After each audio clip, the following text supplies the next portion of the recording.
Olá! Hoje a gente vai mergulhar de cabeça em uma das mudanças tecnológicas mais fundamentais do nosso tempo, a inteligência artificial generativa. Sabe por quê? Porque aquela fase de só experimentar, de só testar, ela acabou. Agora nós estamos oficialmente na era da produção.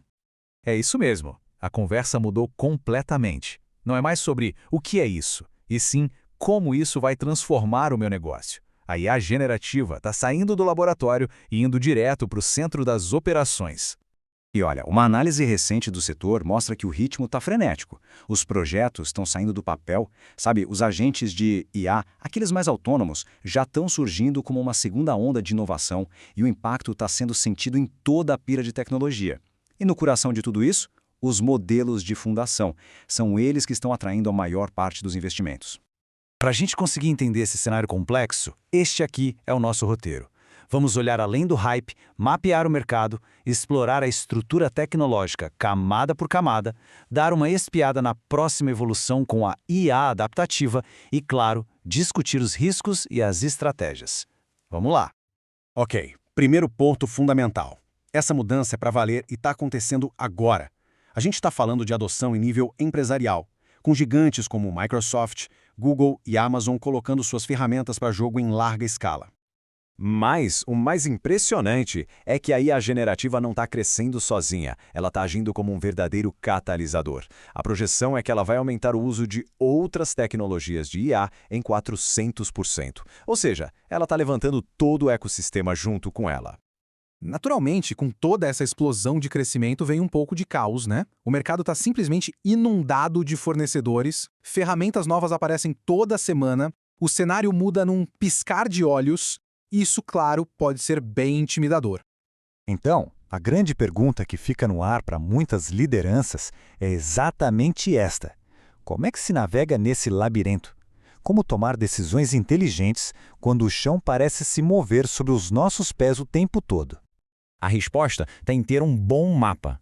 E para a gente, esse mapa é a estrutura tecnológica da IA generativa. É um framework, um modelo mental claro e lógico que nos permite quebrar o mercado em partes menores, mais fáceis de gerenciar e entender como cada peça se encaixa. Agora, vamos explorar essa estrutura juntos. A gente vai começar lá de baixo, da fundação onde tudo é construído, e vamos subindo até chegar nas aplicações que as pessoas usam no seu dia a dia. Essa estrutura tem 4 camadas bem definidas. Lá na base, a infraestrutura. Logo acima, os provedores de modelos. Depois, a engenharia de IA, que é o que torna tudo isso útil. E lá no topo, as aplicações. Vamos passar por cada uma delas. A primeira camada, a infraestrutura, é o motor de tudo. Pensa assim, os chips de IA são um motor de um carro de Fórmula 1 e os provedores de nuvem são a pista, a garagem e toda a equipe de box. É aqui que os modelos são treinados e executados, o que exige um poder computacional simplesmente gigantesco. Na segunda camada, a dos provedores de modelos, o caminho se divide. De um lado, temos os modelos comerciais. São sistemas fechados, proprietários, que a gente acessa por APIs. Do outro lado, os modelos de código aberto, movidos pela comunidade, super customizáveis, mas a manutenção fica por conta de quem usa. Essa escolha entre um e outro é uma das decisões mais críticas hoje em dia. A terceira camada é a engenharia de IA, porque veja bem, não basta ter um modelo. É preciso fazer com que ele seja útil e principalmente confiável. Isso envolve todo um ciclo de desenvolver, implantar, monitorar para evitar erros, as famosas alucinações e organizar todo esse processo. E, finalmente, lá no topo da nossa estrutura, a gente encontra as aplicações. Elas se dividem em duas grandes categorias. As horizontais, que são aquelas ferramentas mais amplas, como um assistente de escrita que serve para qualquer setor. E as verticais, que são super especializadas para áreas como direito ou finanças. Ok, agora que a gente entendeu a estrutura atual, a pergunta é: para onde vamos a partir daqui? Porque a IA generativa não é o ponto final, de jeito nenhum. Ela, na verdade, um trampolim para a próxima grande fase da inteligência artificial. Como uma análise recente bem pontuou, a IA generativa tem um impacto sistêmico que está abrindo as portas para a próxima fase, a IA adaptativa. Mas o que isso quer dizer na prática? Bem, a IA adaptativa é sobre sistemas que não são estáticos. Eles aprendem e evoluem depois que já estão em produção. Eles observam as interações, aprendem com novas informações e se ajustam em tempo real. Basicamente, eles ficam mais inteligentes e eficazes com o tempo, sem precisar de um redesenvolvimento completo.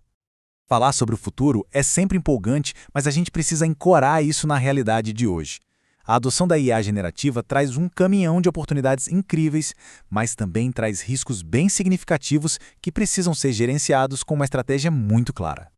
É como colocar numa balança. De um lado, nas oportunidades, a gente tem a criação de novos produtos, um ganho de produtividade enorme.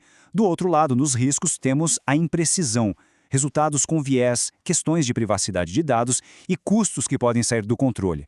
Uma boa estratégia busca maximizar um lado enquanto minimiza o outro. Então, como fazer isso? A análise sugere alguns pontos-chave. Projetar soluções que não fiquem presas a um único modelo. Investigar a fundo as práticas de governança de IA dos fornecedores. Antes de sair comprando coisa nova, ver se as ferramentas que já existem não têm planos para a IA generativa. E sempre pensar em como cada nova peça se encaixa na arquitetura de IA geral da empresa. E isso nos leva, claro, aos fornecedores. Com centenas deles pipocando no mercado, como escolher o parceiro certo? A gente precisa de um framework, de uma forma estruturada para analisar quem são esses players e o que eles realmente oferecem. Esse framework aqui ajuda a gente a posicionar os fornecedores em 2 eixos. O eixo Y avalia as funcionalidades de hoje, o produto em si, a saúde da empresa. O eixo X avalia o potencial futuro, qual é a visão estratégica, o modelo de negócio é sustentável. E usando esses eixos, a gente consegue identificar 4 perfis, 4 arquétipos. Os líderes emergentes, que são fortes nos 2 eixos, os desafiantes, que têm ótimos produtos, mas talvez uma visão de futuro mais curta, os especialistas, super focados num nicho, e os visionários, com ideias geniais, mas uma entrega que ainda precisa ser provada. Entender isso já ajuda a filtrar o mercado. E isso tudo nos deixa com uma pergunta final, uma provocação para o futuro. Conforme a IA generativa evolui para essa IA adaptativa, que aprende sozinha, a dinâmica de poder pode mudar. Quem vai estar no comando? As pessoas que constroem a tecnologia, quem a utiliza ou os próprios agentes inteligentes que ela cria? Essa é uma questão que com certeza vai definir a próxima década. Obrigado pela companhia.